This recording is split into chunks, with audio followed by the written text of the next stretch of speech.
Assalamualaikum warahmatullahi wabarakatuh. Bersama saya Titin Dwi Haryani. Dalam tugas video ke-8 ini saya akan menjawab pertanyaan tugas, tema, dan tanggung jawab seorang motivator.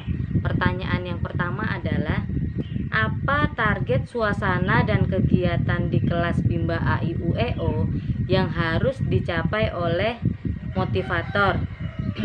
Yang pertama adalah kita menciptakan suasana kelas yang aman dan nyaman untuk anak-anak.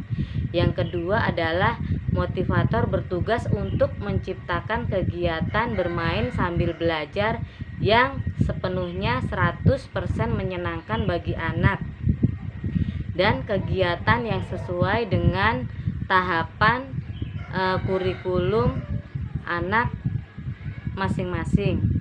Yang kedua, bagaimana cara motivator mencapai target atau tugas di kelas Bimba AIUEO? Yaitu dengan cara menerapkan suatu belajar yang menyenangkan. Yang kedua yaitu menerapkan kurikulum Bimba AIUEO sesuai dengan tahapan anak masing-masing. Yang ketiga yaitu menerapkan metode Bimba, yaitu fun learning, small step system, dan individual system. Yang selanjutnya yaitu menerapkan variation skill. Yang ketiga, apa kemampuan yang dibutuhkan oleh motivator atau tugas di luar kelas Bimba AIUEO? Ketika motivator berada di luar kelas, yaitu berkoordinasi atau bekerja sama dengan motivator lain dan kepala unit untuk memperbaiki atau mengevaluasi apa yang masalah-masalah atau suatu target yang belum tercapai. Yang keempat adalah, apa tanggung jawab utama motivator Bimba? Yang pertama yaitu menjadikan suasana kelas yang menyenangkan, yaitu fun learning. Yang kedua yaitu menjadikan suasana proses bermain dan sambil belajar sesuai dengan kemampuan dan kemauan anak.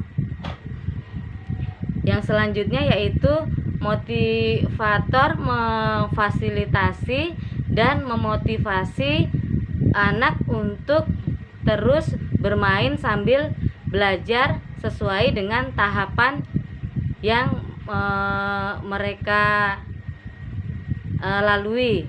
Yang selanjutnya yaitu mengevaluasi minat belajar anak dari hari ke hari.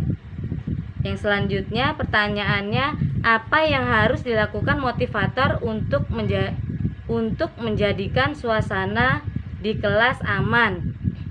Motivator memastikan bahwa tidak ada binatang atau serangga di dalam kelas. Yang kedua yaitu motivator memastikan bahwa tidak ada saklar atau stop kontak yang dalam jangkauan anak-anak itu sebaiknya kita tutup. Yang ketiga yaitu memastikan bahwa tidak ada benda-benda tajam atau yang dapat membahayakan anak yang berada di dalam kelas. Yang kedua, apa saja yang termasuk kekerasan fisik yang tidak boleh dilakukan selama berada di Bimba? Kekerasan yang tidak boleh dilakukan yaitu seperti mencubit, menjewer, atau memukul, dan sebagainya. Apa saja yang termasuk dalam kekerasan psikis yang tidak boleh dilakukan selama berada di Bimba? Yaitu seperti memaksa anak atau mengintimidasi atau menakut-nakuti, dan memarahi anak. Yang keempat, apa yang harus dilakukan motivator untuk menjadikan suasana kelas nyaman? Yang pertama adalah kita harus meyakinkan bahwa sirkulasi udara yang ada di kelas itu cukup. Yang kedua, pencahayaannya harus cukup. Yang kelima, pertanyaan selanjutnya, apa saja yang harus dilakukan motivator dalam mengasihi murid?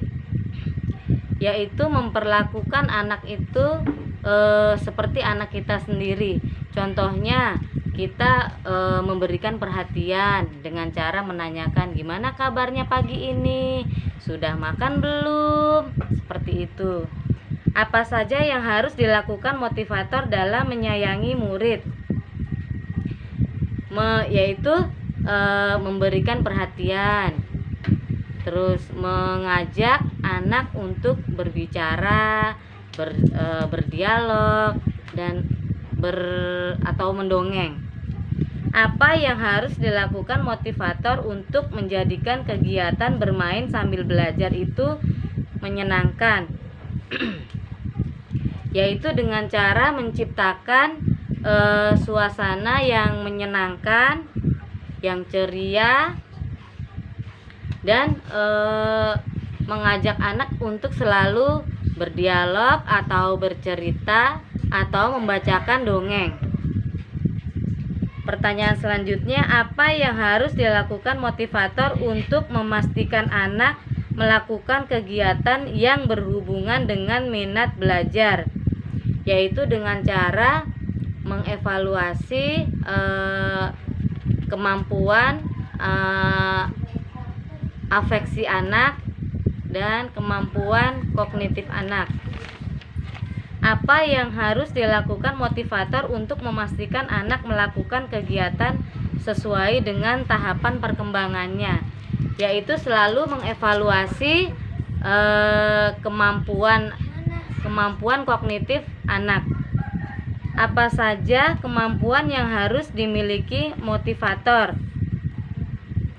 Yaitu yang pertama adalah motivator mampu memahami konsep dasar dari metode Bimba, yaitu fun learning, small step system, dan individual system. Yang selanjutnya yaitu memahami konsep variation skill dan memahami kurikulum dari Bimba A-I-U-E-O. Demikian jawaban dari saya. Terima kasih. Wassalamualaikum warahmatullahi wabarakatuh. Tetap semangat dan terus belajar.